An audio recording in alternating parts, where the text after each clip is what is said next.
Good afternoon. My name is Edward Black, and the following video is going to focus on an assignment which a student completed for my dual enrolled American history class. This video is going to be a technological product which I will submit for my ED 508 class, and this video is going to summarize a report which one of my American history students completed concerning the Civil War. In this case, a student in particular, Valerie Bailey, focuses on the life and experiences of Ulysses S. Grant.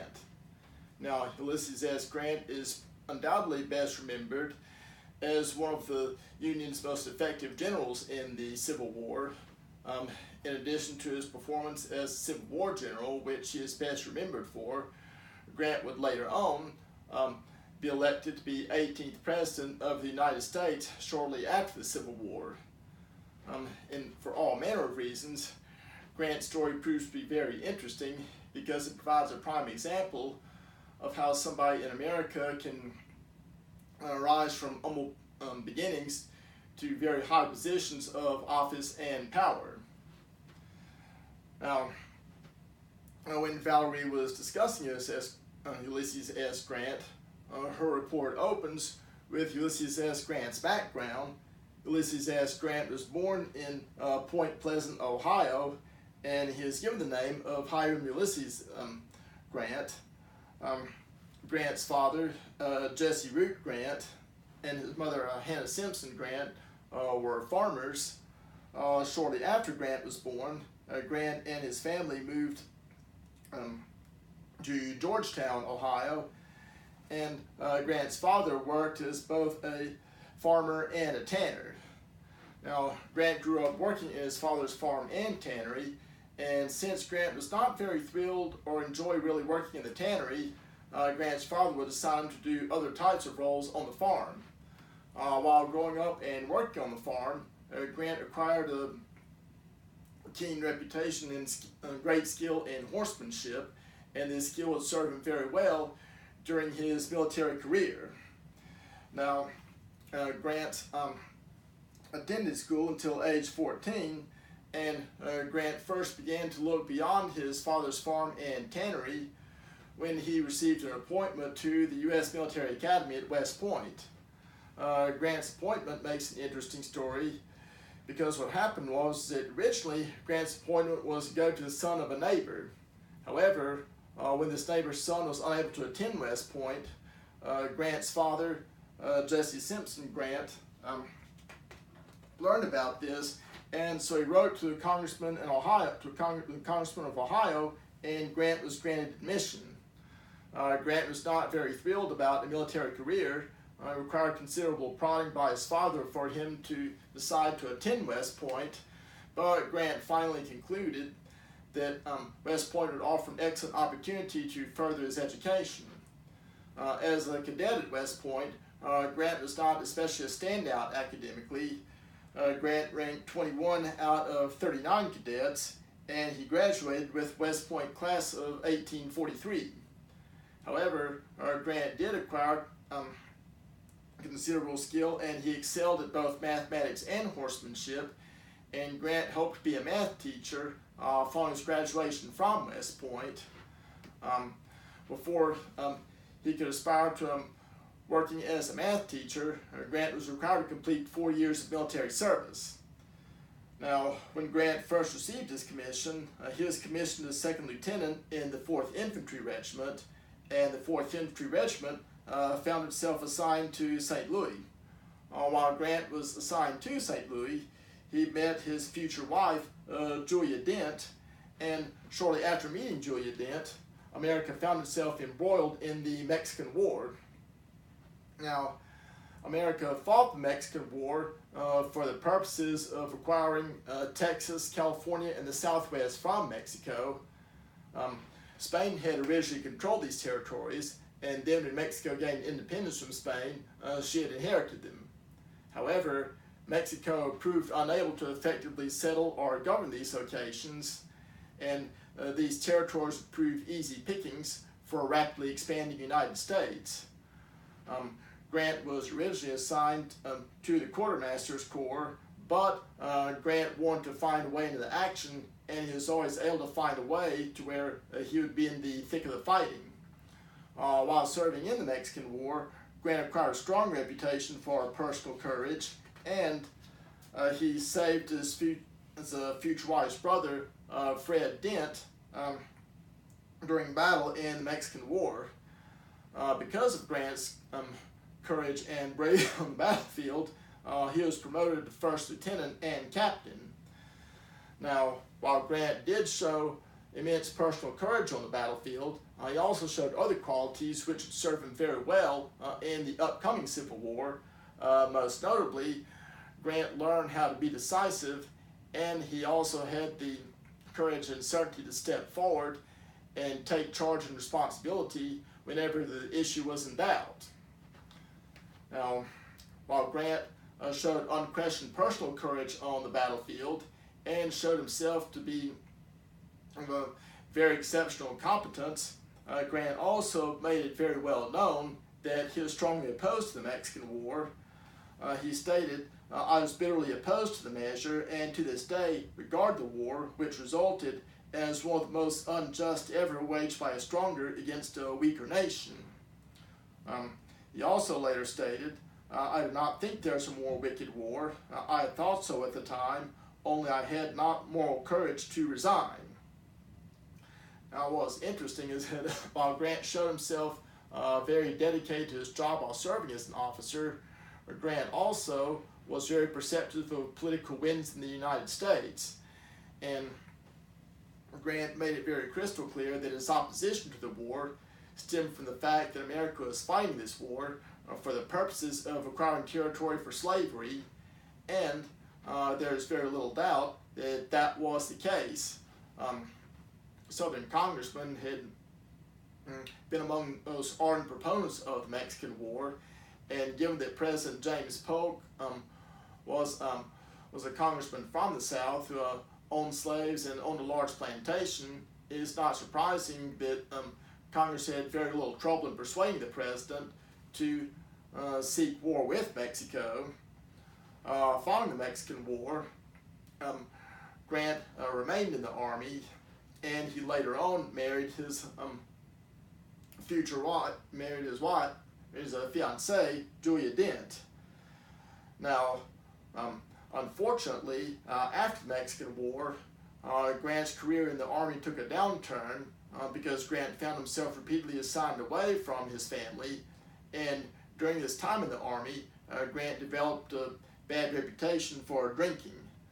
Historians do not know whether it was just from loneliness or alcohol dependence, but throughout the rest of his life, especially as a general and president, Grant would have a very bad reputation for drunkenness, and whenever Grant suffered a setback, whether it be on the battlefield or later on as president, Grant's detractors would argue that it was due to his drinking.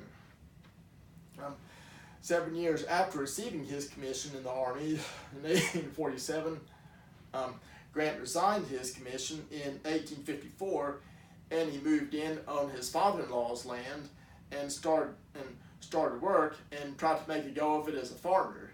However, Grant's efforts to work as a farmer were not very successful, and Grant tried a whole slew of odd jobs, none of which worked out very well. In fact, as Valerie pointed out, Grant was one of those people who was a failure. While he is remembered for his success in the Civil War, he was a failure in everything but war and marriage. In fact, by the eve of the Civil War in 1860, he moved his family to Galena, Illinois, where his family had relocated from Ohio, and it was in Galena that Grant found himself working in his father's tannery. In addition to working in his father's tannery, Grant also took up another job of selling firewood for a living. And this was a point where Grant believed that his fortunes in his life had reached their nadir. But by April of 1861, life completely changed for Grant. While Grant was struggling to make a go of it in his father's tannery while selling firewood, the Lower South had seceded from the United States, and in April of 1861, Confederate artillery fired on Fort Sumter, and this marked the official outbreak of the Civil War. Once Grant learned about the Civil War's outbreak, he wasted very little time in enlisting in the Army, and he found himself assigned as a colonel over the 21st Illinois Volunteers. The governor of Illinois saw that Grant possessed very unique battle qualities thanks to his experience in the Mexican War. Grant's reputation for decisiveness and taking charge would serve him very well. In addition, Grant also showed a strong reputation for persistence and doggedness, and he was not somebody who was to be put off by failure, and he was willing to take heavy casualties in order to attain the objective. Those were qualities that Grant possessed in spades, but other Union generals mostly did not. Now, shortly after Grant whipped the 21st Illinois Volunteers into shape, Abraham Lincoln saw that Grant possessed some very unique battle qualities, and Lincoln first made him brigadier general in the Union Army in the Western Theater of Operations. And it was while Grant was serving as a brigadier general that he scored the Union's first important victories. In this case, Grant was leading his army from Kentucky into Tennessee and then into northern Mississippi and Alabama. And as Grant took his army into Tennessee, he won crucial victories at Fort Henry and Fort Donelson. The Battle of Fort Donelson allowed Grant to use his name. Victory at Fort Donelson allowed Grant to use his name very effectively, because the commander of Fort Donelson, who surrendered to him, the Confederate commander, had been a former classmate of his, and when he asked what surrender terms would be, Grant supposedly replied, "No terms except immediate and unconditional surrender will be accepted." In this case, Grant's real name was not Ulysses S. Grant, but he had been born as Hiram Ulysses Grant, but the congressman who appointed him to West Point had misplaced the first two initials of his first and middle name, so he was referred to as Ulysses Simpson Grant. But Northern newspapers quickly noted that the first two letters of Grant's name should stand for Unconditional Surrender Grant, and for the rest of the Civil War, that was a reputation that Grant would carry. Needless to say, this reputation and his nickname of Unconditional Surrender Grant would serve him very well, but he received a serious setback in the Battle of Shiloh. In this case, Confederates were able to launch a surprise attack on his army, and Grant barely held his army together until Union reinforcements arrived to drive it from the field. Following this setback, Grant's career could have ended because Union commentators and the public were horrified by Union losses, and they urged that Lincoln replace Grant. Reports also started to come out that Grant had been drunk during the battle, which was not the case. To his credit, though, President Lincoln sensed that in Grant he had a general who was willing to fight and could win victories, in stark contrast to other Union generals, and so Lincoln stood by him. And in addition to being decisive and willing to stand forth when the issue was in doubt, Grant also showed a very strong ability to learn from mistakes, and he would not repeat his original mistakes. Following the setback at Shiloh, Grant's army continued forward, and by June of 1863, Grant had taken his army down the Mississippi River, and they were laying siege to the Confederate fortress of Vicksburg, Mississippi. Now, Grant first tried a direct assault on the Confederate fortress on its northern walls, but this assault failed. And then when this assault failed, Grant decided he had to bypass Confederate defenses and try to work his way into the Confederate rear areas south and east of the city. In this case, as Valerie points out, Grant marched his army down the west bank of the Mississippi River till they were south of Vicksburg. Then they crossed over to the eastern bank, and this decision put Grant at serious risk because his army was abandoning its own supply lines. However, Grant believed that he could defeat any Confederate armies he encountered, along with plundering supplies off the Confederate lands around Vicksburg. Grant turned out to be correct, and this strategy reaped great dividends when Vicksburg surrendered to Grant's besieging army on July 4th of 1863. Grant's victory at Vicksburg coincided with the Union victory at Gettysburg, and these two battles decisively turned the Civil War in the Union favor. Following Grant's victory at Vicksburg, Lincoln realized that he had the general he needed to win the war, and as Valerie pointed out, President Lincoln put Grant in command of all Union armies. However, Grant's final battles of the Civil War would again be marred by setbacks, because when Grant took charge of the Union armies in 1864, he decided that he was going to destroy the main Confederate army headed by Robert E. Lee in Virginia. And in this case, Lee found himself fighting a very bloody battle of attrition.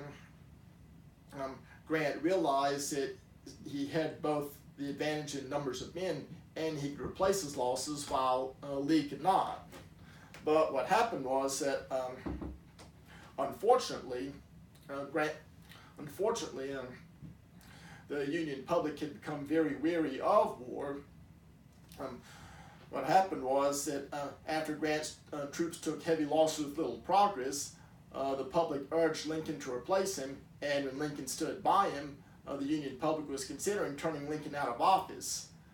Fortunately for both Grant and Lincoln, Union victories in other locations ensured that Lincoln would be re-elected as president, and once Lincoln was re-elected as president, Lincoln stood by Grant, and Grant was able to achieve his goal of grinding down Lee's army through a war of attrition.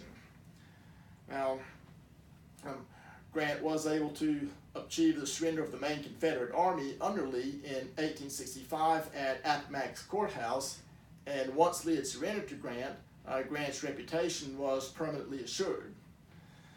Now, Grant had become a national hero by the end of the Civil War, and this status as national hero would serve him very well when he was elected president in 1868. Grant was the youngest man to have been elected president at the time. John F. Kennedy would share this title almost 100 years of being the youngest man elected president almost 100 years later.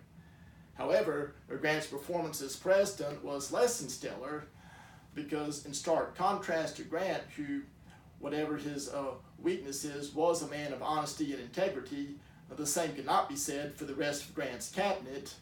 Moreover, Grant was trying to preside over reintegrating the defeated South back into the Union, and the defeated South was very reluctant and was very steadfastly opposed to granting ex-slaves any rights or equality of the ex-slaves with the white population. Sadly, the rest of America also shared the South's commitment to white supremacy, and Grant, as president, was able to only make limited headway in securing and supporting African American rights, although the South was admitted back into the Union. Unfortunately, in addition to struggling to bring a recalcitrant South back into the Union, Grant also had all sorts of difficulties because of scandals in his administration, and he left the presidency in very low regard.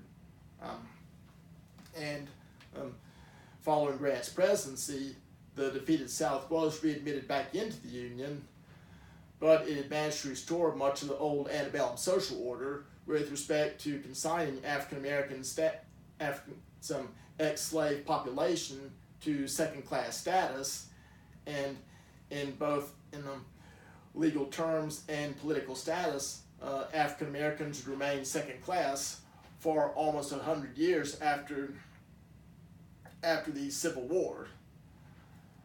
That being said, Grant would continue to live out his life as president, and he had to fight a last-ditch struggle against throat cancer. He was able to restore his family's fortunes by writing his memoirs, but it was as Grant would pass away he would be remembered as one of America's greatest heroes, especially for his performance during the Civil War.